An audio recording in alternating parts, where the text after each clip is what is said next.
Hello, team. Welcome back to the Strongerstride podcast. Today is a very special episode. We have the wonderful Luke Vanderfeen joining us on the show. He's a physiotherapist all the way from London, although originally from Australia and Tassie, I believe.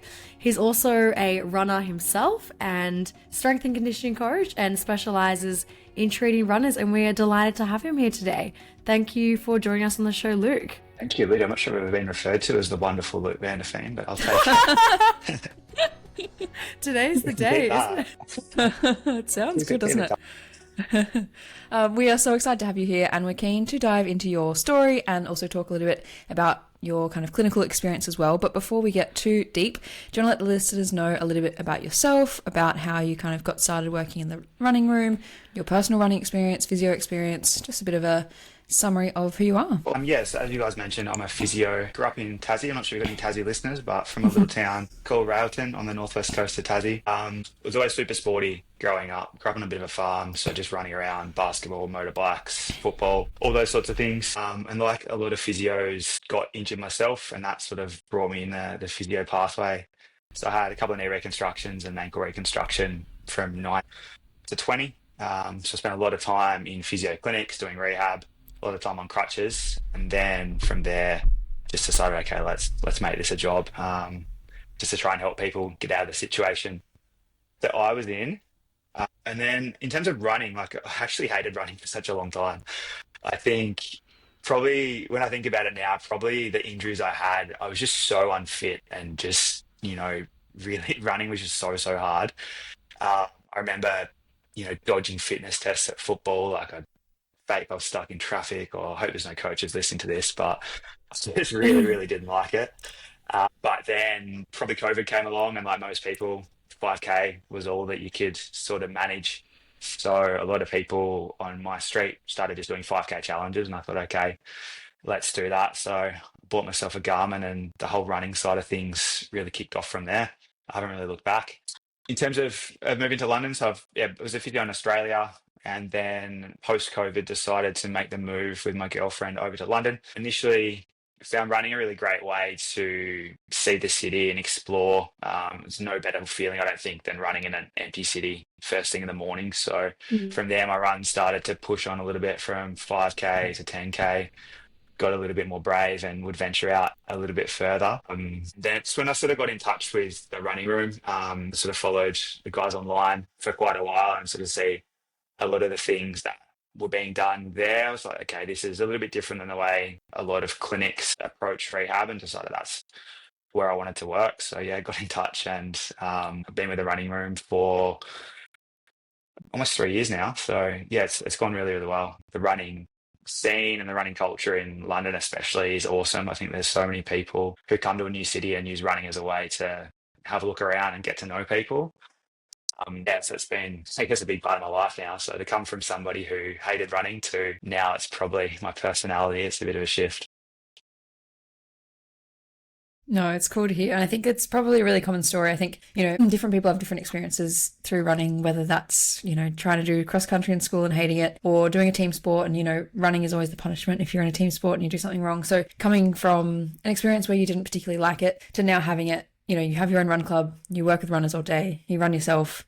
It's interesting how it can kind of become this really all-encompassing thing. And I think from a non-runner's point of view, they can often look at a runner who's really into it and doing all the things you're doing and think like, how can you do that much to do with running? Like, how interesting can it be? But there's so many aspects to it. And when you have your personal experience with injuries, and then you want to be able to help other people with their injuries, and then you've got your running friends, and like, it's all so intertwined. It's nice to have all those different aspects. And what we're really keen to chat to you about today is your experience with RED-S. We have touched on it a little bit in previous episodes. We've talked a little bit about the research previously, but we definitely haven't ever spoken to a male who has had RED-S. So we're keen to hear your experience from that perspective. Do you want to let us know a little bit about kind of where the RED-S kind of started, what kind of symptoms you started experiencing, what were sort of the early signs, and how did this all sort of start to come about before, I guess, you realised exactly what was going on? Yeah, so as I mentioned, running sort of went from a bit of a hobby to something I probably relied upon a little bit more, started to take a bit more seriously. So I ran my first marathon in Valencia in 2023. and that went really well. And I was really hooked on how this was going. I'd worked with a coach at that point, Sam Murray, who was brilliant at probably keeping me in check, looking at fueling, but also just controlling my training. I'm definitely someone that if there's an option to do extra, I will definitely do it. Then I entered Paris Marathon, which was about 4 months later. Wasn't taking this one as seriously. I was just going with some friends, but decided I didn't need a coach for that. I could do it myself. Wanted to test a few things, which went really well. I ran another PB, but looking back, I was probably lacking a fair bit of energy and was pretty tired and sore at that period. But again, you just sort of think, okay, this is what running a marathon feels like. I was getting faster.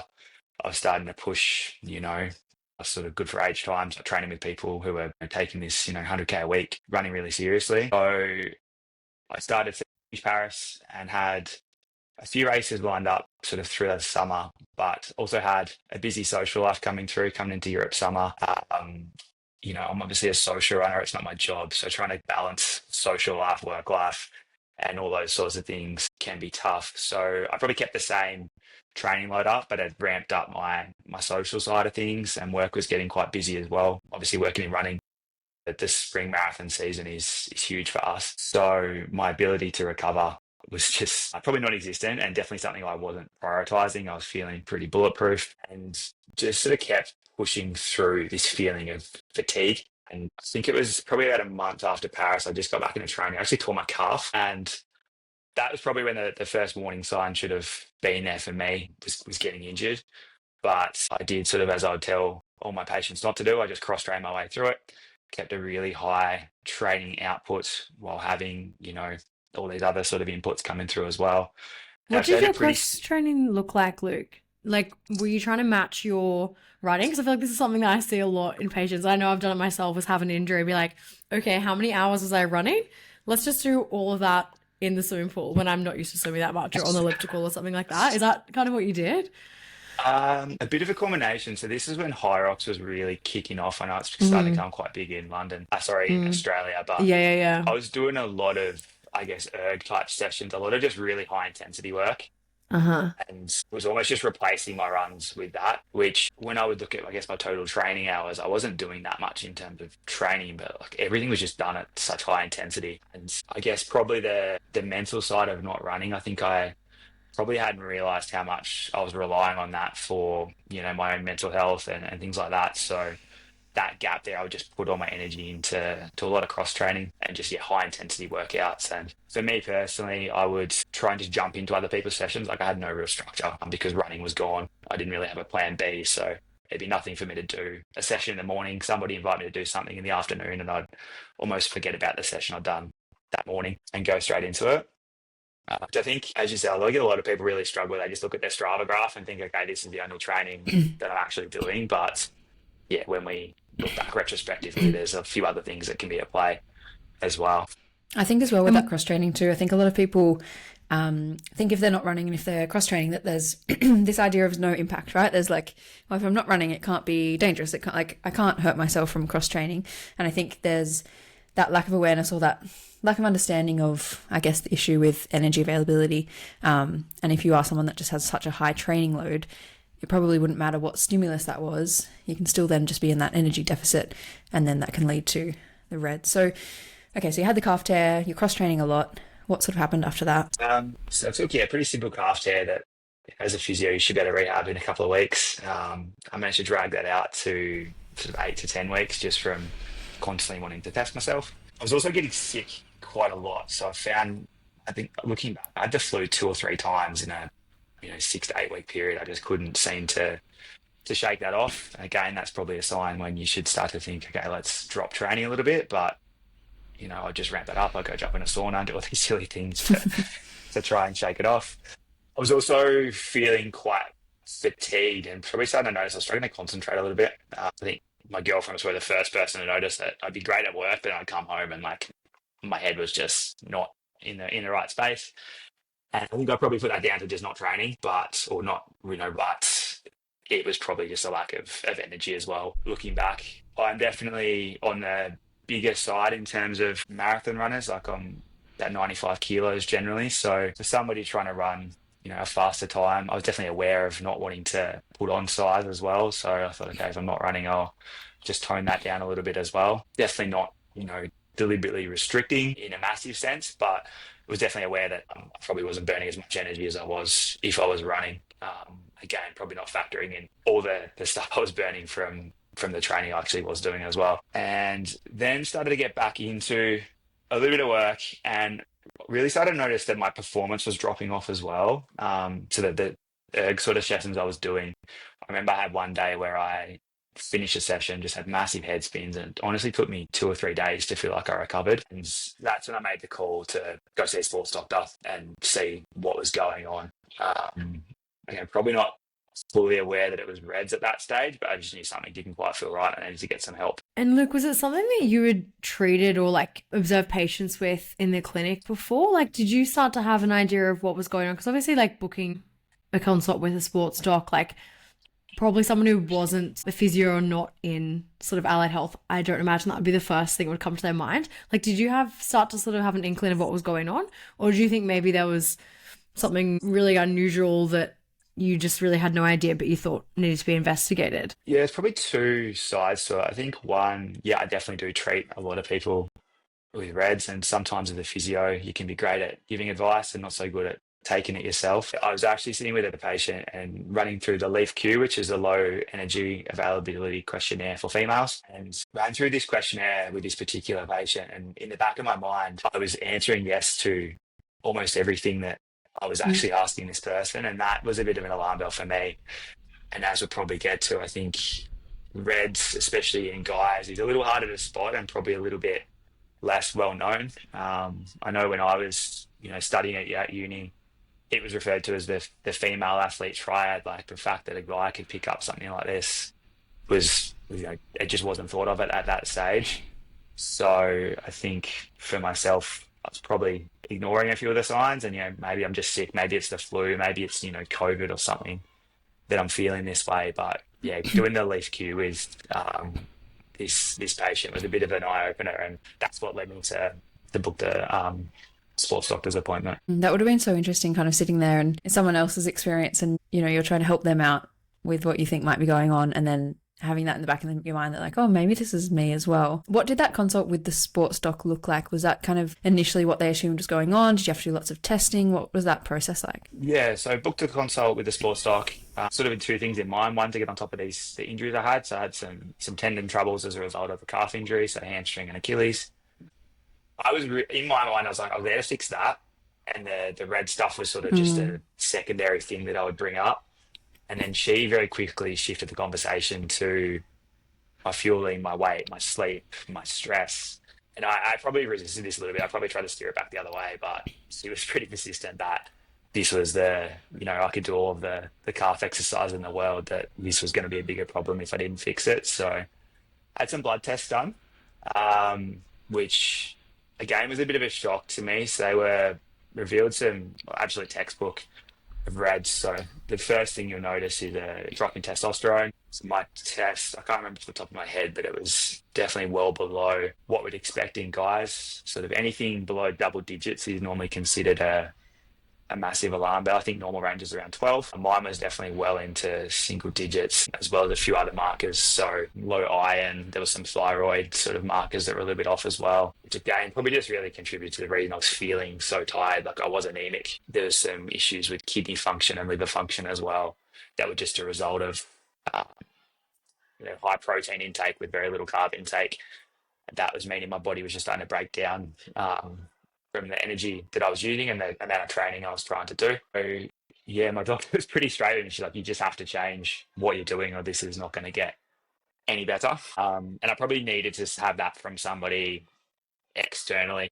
Sometimes just seeing a doctor, even though I probably did know all the signs and symptoms, it was nice just to have somebody to say, look, we have to change what we're doing here for sure.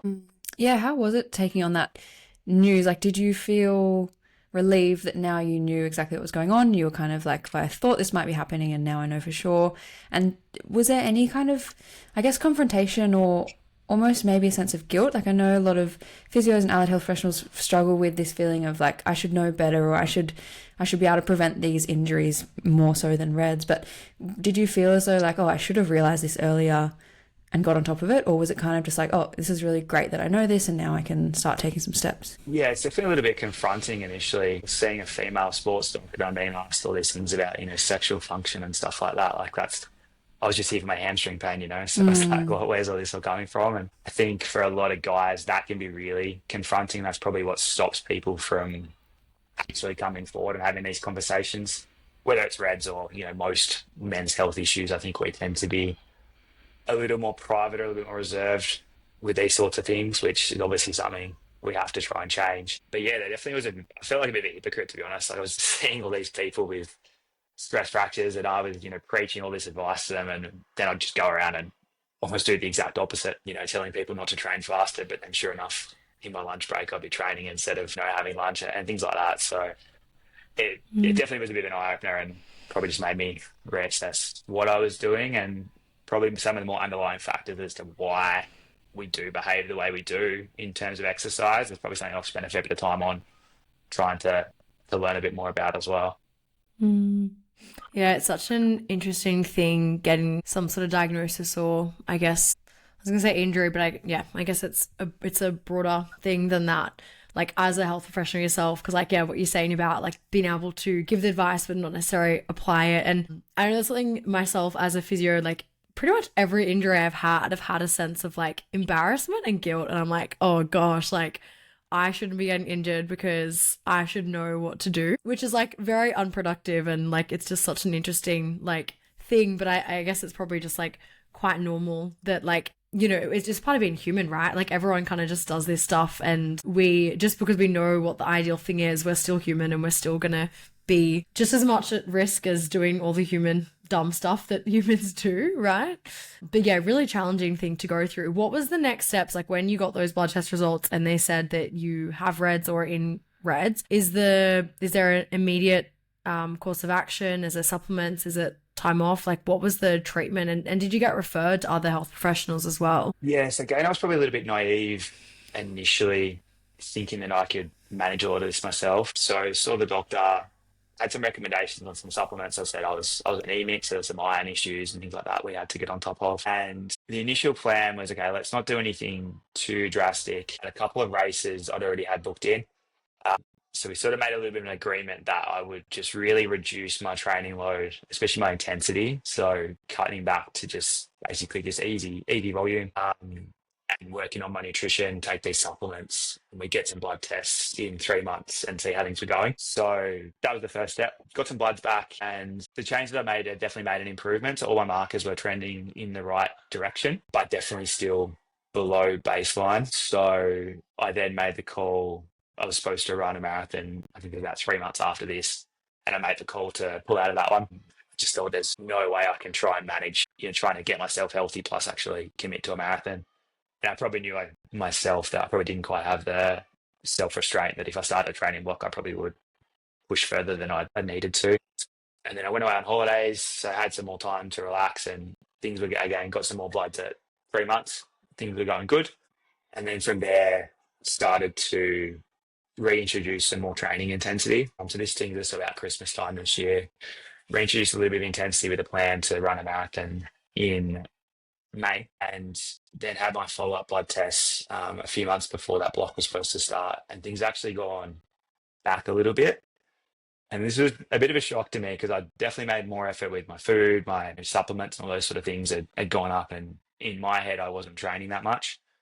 But then we started to dig a little bit into perhaps the other factors that can contribute to Reds as well. So just looking at this state of stress or state of, I guess, shock that you can put your body into. And for me, it was probably something that had just gradually built up over the course of a couple of years. So expecting that, a few supplements and dialing back training, 30% was going to undo 2 to 3 years of, I guess, damage, you'd call it, to your body and to your hormonal system just isn't the case. So I've been working with another specialist, Dr. Nikki Key, who's a really famous and well-respected Reds consultant over here in London. And she had a very harsh call with me. Okay, we just need to stop training altogether. So the last couple of months, I've put a pause on anything. I've had complete rest from running altogether, other than social 5K with my run club once a month, and really trying to just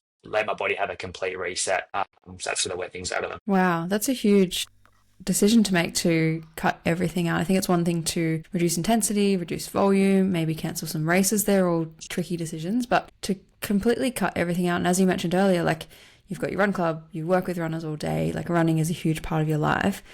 How did that feel to have that, all of it taken away, rather than just one aspect? You just completely stripped away from all of it. I think it almost had to be a staged approach. I think if it had been, 8 months ago when I said I was going to stop running completely, I don't think I would have been in the right headspace or accepted that that's what needed to be done. Like, it obviously does seem very drastic, and you obviously see, different cases or people, reporting on social media how they've, approached this condition differently and still managed to still train. So that was the approach I initially took, but clearly for me, something still wasn't going quite right. So the decision to actually stop probably felt a bit better than my decision to try and drop by 50%, because it was like almost like a line in the sand of, okay, we're going to fix this properly, as opposed to, okay, let's give it a couple of weeks. If I feel a bit more energy, I'll try and go a little bit further. So I think probably something I've learned is just having a really clear plan of how to manage this, and having the right people in your corner can be really important. Like, obviously, I'm a professional in this field. I should be able to manage it myself, but sometimes you do need some third party person. That's obviously why, people have coaches, and I think, most runners should have a coach, most physios should have somebody else that they see externally to just have that third party view on things. And did someone send you to a dietitian as well? Or like, what was the guidance? Because obviously we know that relative energy deficiency, like there's a deficiency in energy. Like, was the recommendation to just eat as much food as you could? Or was it about having a certain amount of carbs before exercise? Or did they just say eat more and see how you go? Like, was there advice on that? Yeah, so definitely had some advice. Initially, we looked at so this is going back like to the initial diagnosis, was looked at my training habits and my food habits. And the first thing was just trying to really prioritize carbs around training times. I'm probably somebody who is a little bit guilty of backloading carbs. So typically for me, I'd train in the morning, work through the day, and clinic can get quite busy if you're back to back with patients. So sometimes it may mean that most of my calories are actually coming, 12 hours after I've trained, which then means that my body's not absorbing those nutrients quite as well. And is potentially why I hadn't seen any real changes on the scales, which is obviously normally a bit of an alarm bell for people if they're dropping weight. Like, I think for me, I think I lost 2 kilos from where I'm starting from. So it wasn't as though I was fading away, but probably my timing of food wasn't quite right. So that was the first thing I worked on. And that, as I said, it did make some improvements. From there, it was just trying to increase intake overall. I didn't work with somebody week to week, which in hindsight, I think I probably should have. I think, again, I probably thought, okay, I know what to do. I know what, 3,000, 4,000 calories looks like, but there'd definitely be some days where I wouldn't get that in. Again, I mentioned some social stuff. I think a lot of people get guilty of this as well. If I knew that I was, going out for dinner that night, or if I had, beers after work or something, like, I probably just wouldn't eat as much through the day because I knew it was going to come later on. And, that my training obviously wouldn't adapt as a result of that. So I think the more people I work with who are in similar situations to myself that are, definitely recreational or amateur, it's like there's the social side that they have to factor in, and that can sometimes be a real issue as well. And with your meal timings and trying to train, like, I know a lot of runners really struggle with training on a full stomach or getting food in straight after sessions. So just trying to have some plans in place so you almost foolproof of, okay, this is what I do if I'm going to train. I have, A, B or C meal and A, B, C meal afterwards, just to eliminate the chance to, I know I'll get it in later, or it's not that important. Do you think the barrier was like initially, like, was it something that you just had no idea that you weren't doing? Or is it more that it was like, yeah, you don't like eating? Or was there also an element of like thinking that if you don't need it, you don't need it? I know that Soph and I have spoken about this a lot. Like, years and years ago when I was training for my first ultra, I thought that having like carbs in a run was like if you felt tired. And I was like, I don't feel tired, I'm fine. Like, I never trained ever, literally not once with a gel. I think I had my first gel midway through my first ultramarathon and I had one and that was it because I was like, I don't feel tired. That's fine. Like, that's it. That's how it goes. So I thought it was about like fitness as opposed to general health.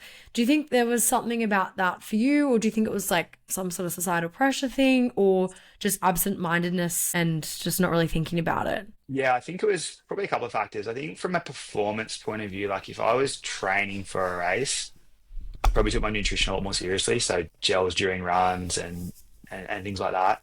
I think where I got into a bit of trouble was I finished the marathons. I didn't really have a goal. I was kind of just running for fun, but I was running, just as hard as I had been 2 weeks before. There was just no finish line there. So I kind of took my foot off the gas a little bit there. Plus, there's definitely some societal sort of things with it, like body image and things like that. It does play a factor, I think, for a lot of people. Coming into summertime here, like who doesn't want to look a little bit better at the beach compared to, I'm going to fuel absolutely everything. Like I think you can just take the foot off the gas a little bit there. And, if you're already on the limit of what your body can tolerate, those small little changes can be a big factor as well. I guess that's a great reminder too that there are so many aspects to this too. Like it's not just one thing. There's so many components, the training part, the nutrition, the way that you approach the timing. There's just so many elements to it. So you took some time off. Where are you at now? You mentioned that was about 8 months ago that you had that complete break. And how long was that meant to be? Did that take as long as you thought? What's been happening between now and then? Yeah, so the complete break has only been the last few weeks actually. So I had some bigger, like a multi-day events coming up. So I had crewed somebody for the Speed Project, which is a multi-day desert race from LA to Vegas, which I sort of knew I had to do. I knew that obviously wasn't going to be optimal for my recovery. So I sort of made a bit of deal with my doctors. Okay, I'm going to do this event, but then from then on, I'm going to completely, take a step back to allow my body to recover. And my bloods after that were a little bit worse. I'm not sure if that's that event on its own or if it was just a bit of a combination of things. But at the moment, I'm just really trying to prioritize on getting some better habits around eating and just being comfortable training with a full stomach, like all those sorts of things. And just almost like reevaluating why I was so reliant or dependent on training as well. Like I think there's definitely two components. There's the low energy availability side of things, which is purely, food intake. But there's this overtraining or this high stress sort of component as well. And I think in some people it can purely be, one side that they need to address. But I think in a lot of people, it's sort of been put to me that, both sides are going to really contribute. So just looking at ways you can minimize or just be at least be aware of your overall activity can make a big change as well. So we see a lot of people, as I said, will track what they're doing on Strava, but they don't remember that they're, commuting an hour each way on a bike to work, or they're, out walking on weekends and little things like this that clearly still burn energy, or it's time if you're not recovering because you're active. And trying to address those things can be the real key to controlling your energy balance as well. So that's sort of where I'm at the moment, is just trying to learn a little bit more and put a few things in place to get myself ready to train again. Like I'll definitely do another marathon at some point, but I want to make sure that all of my blood markers are back to where they need to be, because otherwise it's kind of like you're running with a handbrake on. Like you're always going to be limited by what your sort of physiology lets you do. So that's where things are at the moment.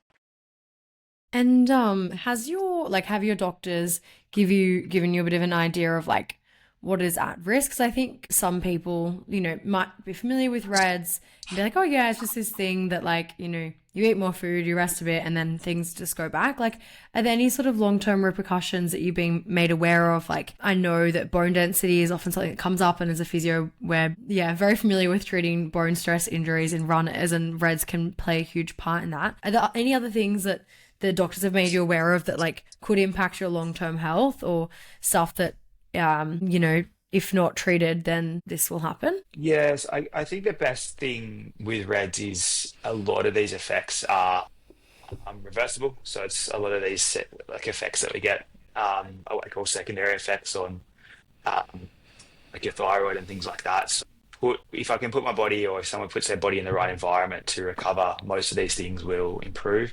Obviously, as you said, bone density is the one that's it can be the highest affected. And unfortunately, we do see a lot of people that have potentially had some low energy issues through puberty. The effects of that can be a more a lifelong sort of issue. So we can see some changes with bone density, but the best time to address that is through puberty, which is when a lot of people really struggle with eating and body image and performance and stuff like that. So that is the hardest thing.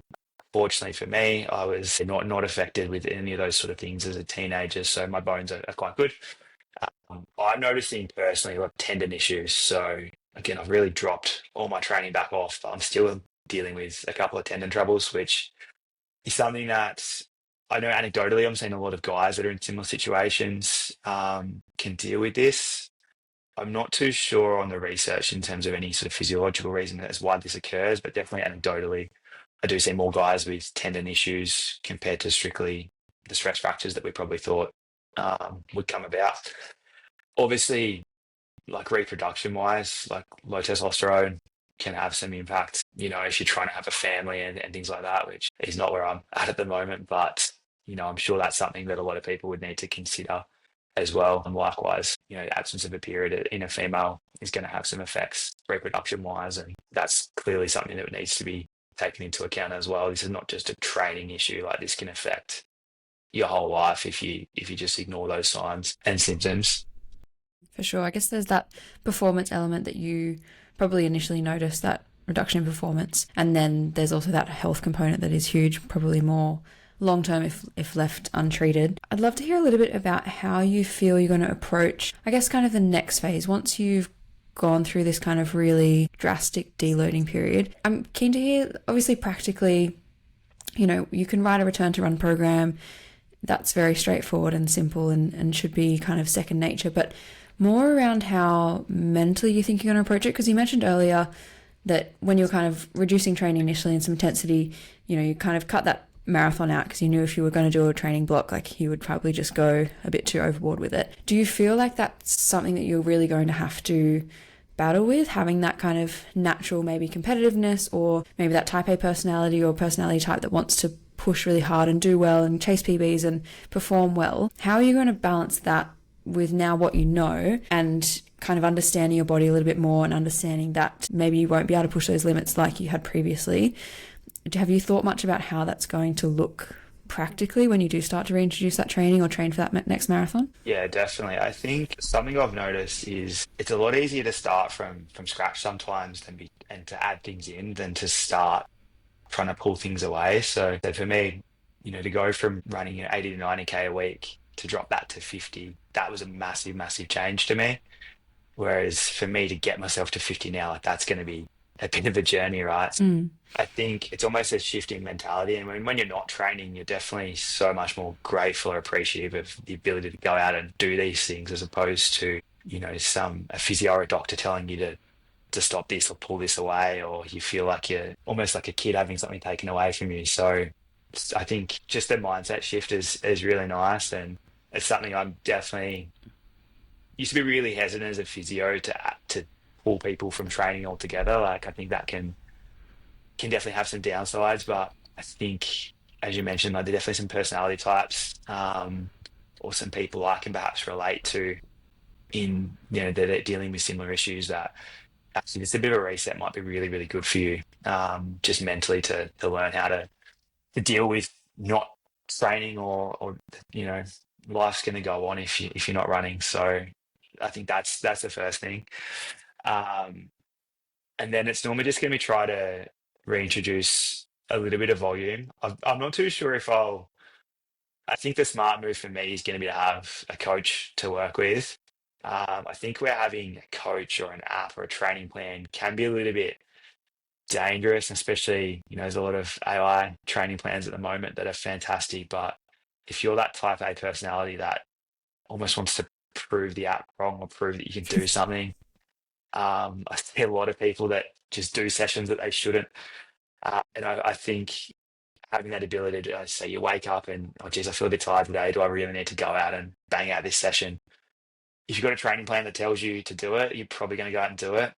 Whereas if you're, if I'm sort of working through my own training or own, exercise, that a little bit of flexibility can be really nice. So I think if you're working with a coach, or if I was to work with a coach, you'd just be making sure you've got that open dialect backwards and forth, to not be fully committed into everything, which, yeah, there definitely can be a lot of pressure with trying to train, especially nowadays. Like, everybody's trying to outdo each other, and it's easy to get sucked in very quickly. And it's probably taken me 6 months to realize that I was like that. So it's going to be a different approach for sure. Yeah, you sort of spoke before a little bit about, I'm not sure if you what exact words you used, but something about it being like a coping strategy or like something that you kind of relied on. And obviously you said how it was so hard having it taken away from you. Have you thought a lot now about kind of like where it fits in your life, I guess, from like a values or like emotional perspective? Like, do you see running still as something that can be a coping strategy, or like something that is like at a core of your life, or are you sort of reframing it differently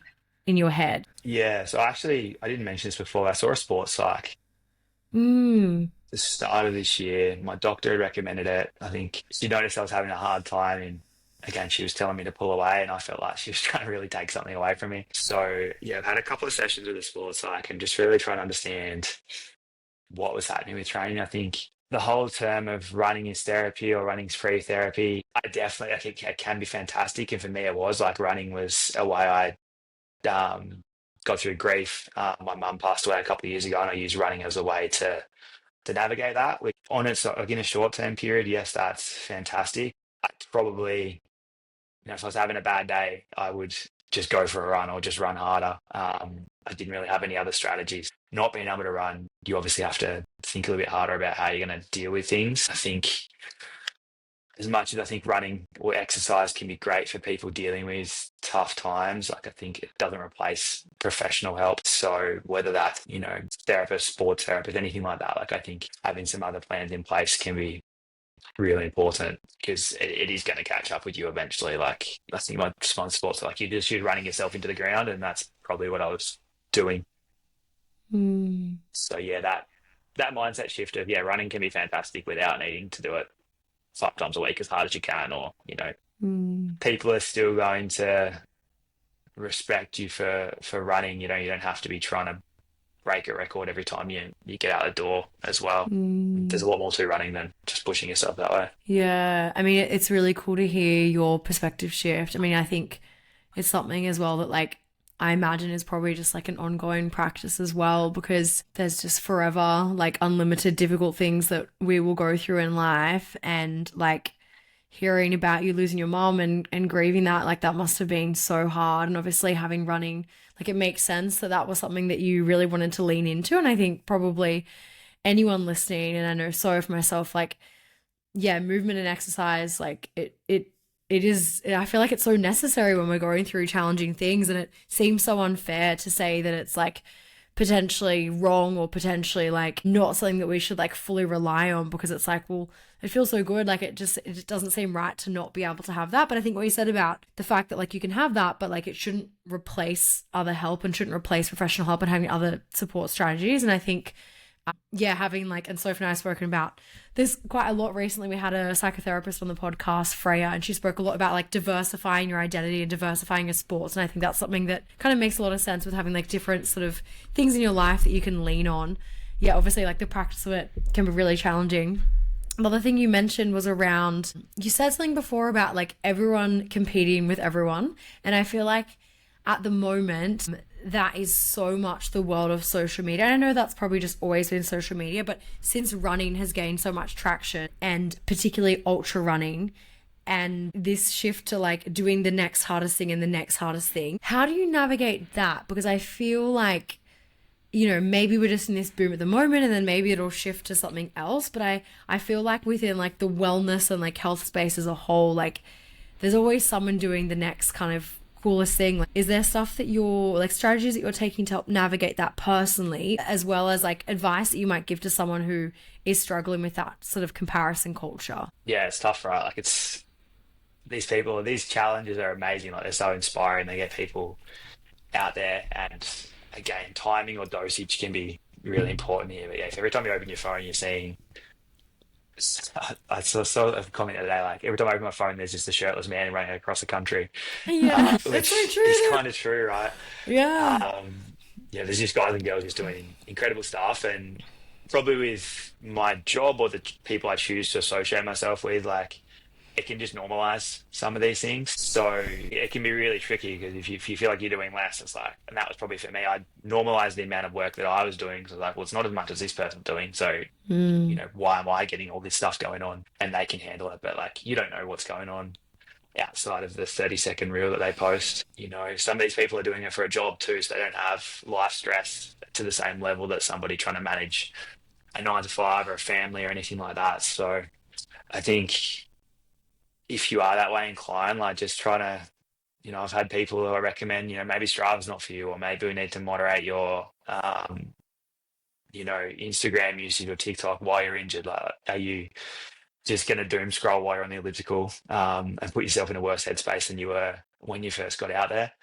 So it's going to be different for everybody, but yeah, for me, like I've got a couple of social media accounts, and I know that if I'm on my work one, which is primarily training focused, people that I follow, like I'm going to get a different response than if I'm on, the one I had as a kid where it's just people from back home that think the amount of running I was doing was stupid from the start. So it can be very different. I think it's very tough to try and manage that. Because like, how do we know when too much is too much, right? Like, as you said, like when you're on your work account, like you're just seeing everyone training and doing all these really inspiring things. And I know that when we are like somewhat adapted and trained for whatever our sport is, like potentially running a marathon is not extreme because you're conditioned and prepared for it, right?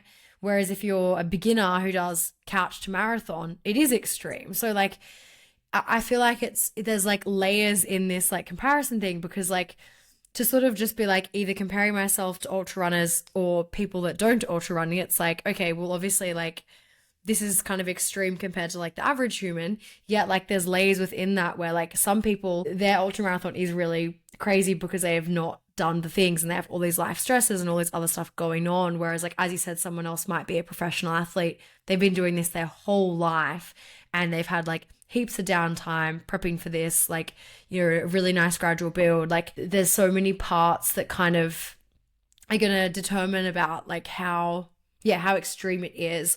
Like, are there certain things that you think you would advise or for yourself to like actually know? Like how do you actually determine if it is extreme or if it is too much, like within yourself? Because there's just so many layers upon layers to kind of try and interpret. Yeah, for sure. I think unfortunately, like sometimes the fitter you get, the easier it is to do some silly things in regards to training as well. There was a point, like once you say you run a marathon, all of a sudden running 50K doesn't seem that hard. Or, a half marathon before work is just a normal day. And it's really easy to have these sort of big load spikes. But that was probably my issue, was once the races were gone, I was just doing all this like erratic sort of stuff with no real plan.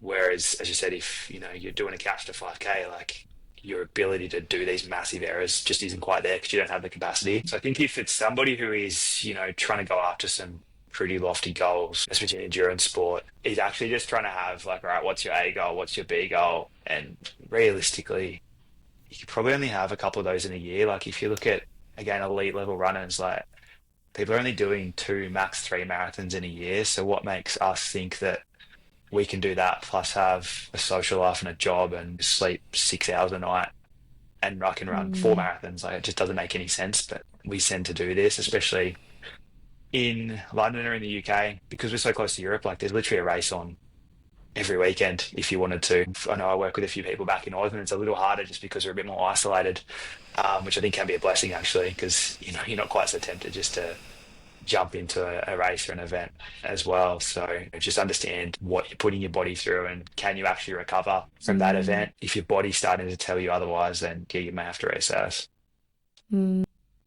That's really great advice. I think everyone is so keen to do everything all at once. Having that, almost looking at your year kind of as this annual plan of, okay, I've got these 2 key races throughout the year, and then being able to have some intentional deloads and off-season periods and all of that will probably make that training more sustainable rather than, as you said, kind of just randomly doing these big runs or big events or big training sessions just because you had the fitness and felt really good and felt like you could. Yeah, I think it's nice to have that more structured approach over time. with the ups and downs kind of more planned rather than the sporadic nature makes a lot of sense. Is there anything that you do in clinic now that you've got this more personal experience and awareness just around maybe some different questions that you might ask to different clients? Are there things that you're maybe picking up a little bit earlier that you might have missed previously, or is there anything that you've kind of changed with your approach to certain injuries or certain types of clients since all of this? Yeah, definitely. I think my understanding has shifted a little bit in terms of the people that can be affected by something like this. As I mentioned before, like I think most physios were quite good at looking for, I guess, the textbook underfueled athlete. You know, for me, I'll be honest, it was probably a underweight looking female runner was probably the first thing you were looking at for something like this. Whereas now we know that that's not the case. So we run through an energy availability questionnaire for anybody who we're suspecting may have, or especially for a bone stress injury, but may have some other changes as well. So we use the LEAM-Q or the LEAF-Q, which you can just get the free PDF of online to go through. And that just gives us a really quick screen and can help to ask some of the trickier questions, especially around, menstrual function, sexual health, things like that, that can be a little bit intimidating for some physios to ask, but also can be a bit off-putting for some patients to be asked. I've met this person 5 minutes ago, but these are the conversations that we have to have, because I get a lot of people now coming to me as second or third opinions that potentially have had some serious issues missed by other people. And that's not intentional. I think it's just a lack of awareness that they probably aren't fitting that stereotypical mold of what we think somebody who may be susceptible to REDS would look like. And they're sort of ignoring potentially some of the other questions that, a questionnaire like the LEAF-Q or the LEAN-Q can definitely help you out with. And then just being confident with confident to refer, on perhaps the psychological or the nutrition side of things as well, and not just trying to manage everything as one person. We're really lucky at the running room to have dietitian in-house and got some amazing referral partners. I know you mentioned Freya before. We've got some sports psychs and things like that in the UK. And we've built like a couple of really trusted sports doctors who we're really confident that we're all speaking the same language. And sometimes, obviously in my case, it may take 2 or 3 people telling you the same thing to actually get it to hit home. So just making sure that we're using the same language and just help that person to potentially come to terms with what might be it's an acute issue at the moment, but it probably is some sort of lifelong journey around training or eating or a combination of the two that we might actually have to look at here as well. Yeah, no, that's great. I think just having that awareness, and I feel like, and what Lydia's spoken about with her previous injuries is once you've gone through something like if you've had a bone stress injury yourself or if you've had RED yourself, you've just got so much more awareness around the symptoms and what it can look like. And particularly in your case, when you just don't fit the typical stereotype of someone who we would imagine would have RED. So being able to, look at anyone coming in as kind of like a clean slate of, do you have these kind of warning signs? Do you have these symptoms? Is this something we need to go down, rather than just kind of just having this preconceived idea or assumption before you've really got to know what's going on a little bit deeper. I'm sure your patients probably have a much easier pathway having that experience with you as well, rather than just kind of having these things being missed and then finding out a little bit later when things are a little bit more severe. Yeah, for sure. I'd like to think that it's just becoming a little bit more well-known, especially with guys. Like, I think I've seen a lot more people on social media recently. Again, that might just be biased to my feed, but there seems to be a few more guys sharing their story, and people are perhaps a bit more confident in asking the questions. And it's obviously a relatively new topic or emerging sort of field as well. So I've got no doubt that in a couple of years' time, we're probably going to be better at spotting these things a little bit earlier, and hopefully it's a lot more about prevention rather than just treatment for these issues as well. Do you think, obviously we know that previously it was considered a female athlete triad, and so we just weren't looking for it in men. Do you think that, and maybe there is a research answer to this, but what are your thoughts? Do you think that there is probably just as much of this happening in men that we just maybe don't realize and we're not aware of and haven't yet actually sort of treated and got data on? And do you think it's just because there's lack of conversation, or do you think that there is still more women experiencing this than men? I think so. The research backs up a little bit in terms of women and carbohydrate restriction particularly.